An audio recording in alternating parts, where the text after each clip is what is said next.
भेटीला दोन्ही नेते राज ठाकरेंच्या शिवतीर्थावर पोहोचले आहेत। आशिष शेलार आणि उज्ज्वल निकम राज ठाकरे यांच्या भेटीसाठी तिथे निघालेले आहेत। शिवतीर्थावर पोहोचलेत। थोड्याच वेळात आता त्यांची भेट होईल, बैठक होईल। राज ठाकरेंच्या शिवतीर्थावरती आशिष शेलार आणि उज्ज्वल निकम हे पोहोचलेले आहेत। राज ठाकरे यांच्या भेटीसाठी या ठिकाणी शिवतीर्थावर दोन्ही नेते पोहोचलेत।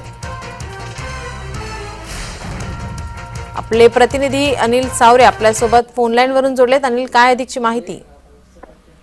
नक्कीच नीलम, पाहायचं झालं तर आता निवडणुकांचा जो प्रचार आलाय तो आता सुरू झालेला आपल्याला पाहायला मिळतं। आता आपण पाहायचं झालं तर महायुती असेल किंवा महाविकास आघाडी किंवा वंचित बहुजन आघाडी असेल, हे पक्ष आता अलर्ट मोड आल्यानंतर आता प्रत्येक उमेदवार जे नेते आहेत त्यांच्या भेटीगाठी घ्यायला सुरू झालेले। त्यातच आज आपण पाहू शकतो आशिष शेलार असतील किंवा उज्ज्वल निकम असतील, हे महायुतीचे उमेदवार जे उज्ज्वल निकम आहेत आज राज ठाकरे यांच्या भेटीला त्यांच्या शिवतीर्थ निवासस्थानी दाखल झालेले आहेत। मात्र आता ही जी बैठक आहे, गुपित बैठक आहे, कशा प्रकारची जी प्रचार आहे, प्रचाराच्या संदर्भात बैठक होणार आहे।